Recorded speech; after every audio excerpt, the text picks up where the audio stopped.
Shedeur Sanders just ran headfirst into the harshest reality check of his young NFL career, and the timing couldn't be worse. Last weekend's 31-3 loss to the Chicago Bears wasn't just a blowout. It was a full-scale collapse, the kind that exposes every flaw a rookie quarterback can have when the league finally adjusts to him.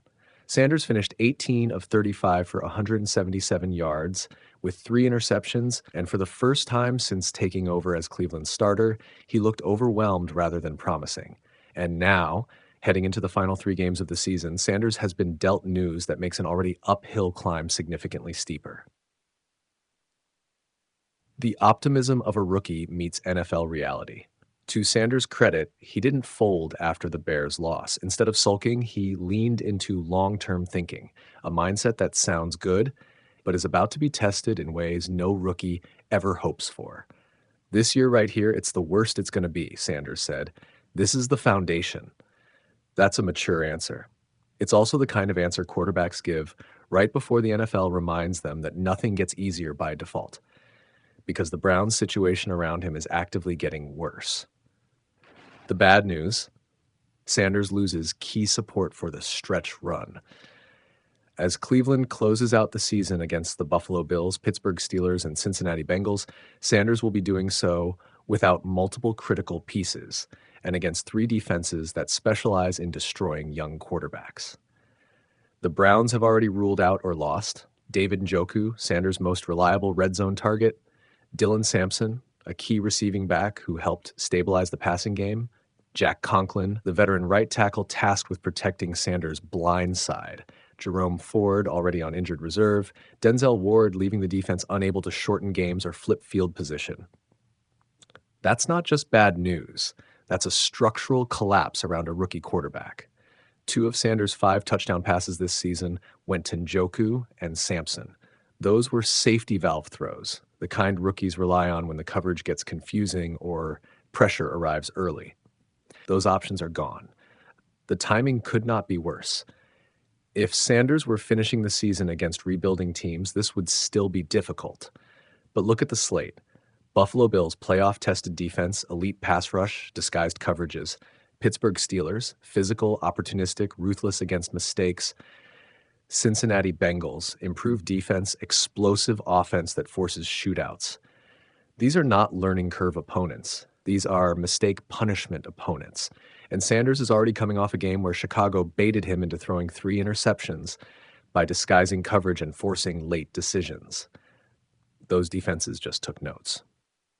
What Chicago exposed, and others will attack.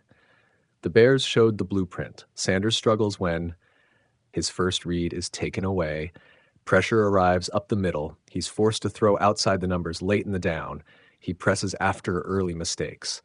Without Njoku over the middle and without consistent pass protection, Sanders is going to see more exotic blitzes, more robber coverage, and more simulated pressure. And rookie quarterbacks rarely survive that without help. Right now, Cleveland isn't in position to offer much.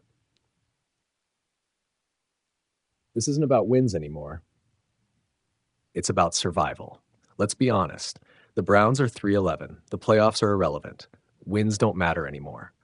What matters is whether Sanders can protect the football, show growth in pre-snap reads, avoid losing confidence, finish the season without developing bad habits.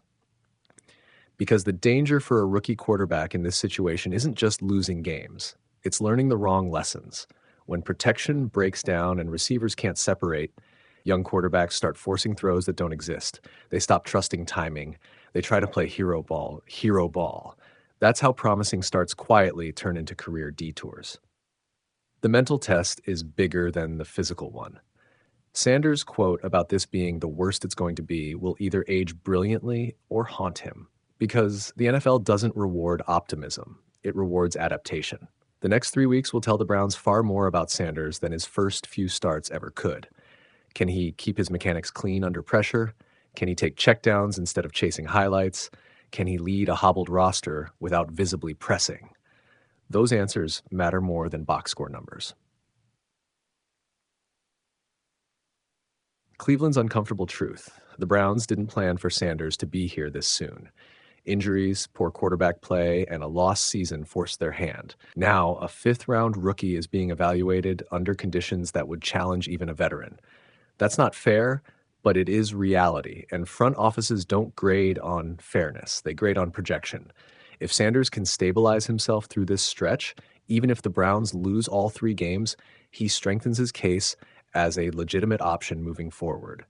If the turnovers pile up, the evaluation becomes far murkier. The final 3 games will define the narrative. This season is already lost for Cleveland. But for Shedeur Sanders, the final 3 games will echo into the offseason, training camp, and possibly the Browns' draft room. These weeks will answer one core question: is he building a foundation or barely holding one together? The optimism is admirable. Now comes the hardest part, because the NFL doesn't care about potential. It cares about what you do when everything around you is falling apart. Shedeur Sanders' rookie season with the Cleveland Browns was never expected to be easy, but the final 3 games of the year are shaping up to be the most punishing stretch yet, both physically and mentally, for the young quarterback.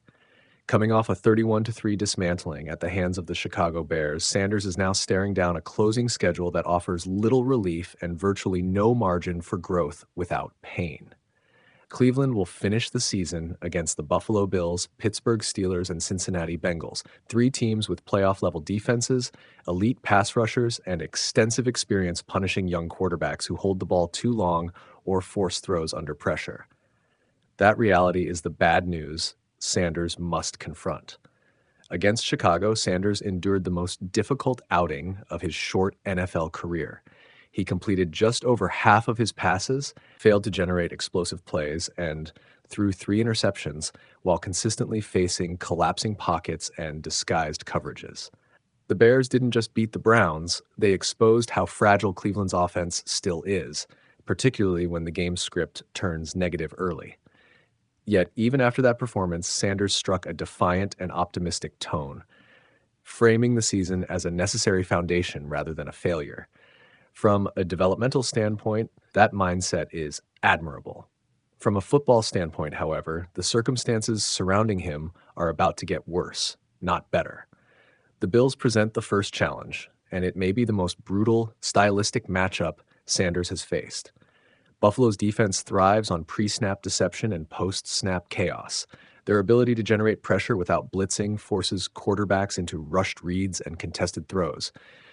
Precisely the situations that have led to Sanders' turnovers. With Cleveland's offensive line struggling to maintain consistency, Sanders will be under siege from the opening snap. Then comes Pittsburgh, a division rival that knows Cleveland intimately and plays with the kind of physicality that wears down young quarterbacks. The Steelers' defensive identity is built around relentless edge pressure, disguised zone coverages, and punishing mistakes. They don't need explosive offense to win. They simply wait for quarterbacks to crack. For a Browns team sitting at 3-11, the psychological challenge of staying competitive in that environment may be just as difficult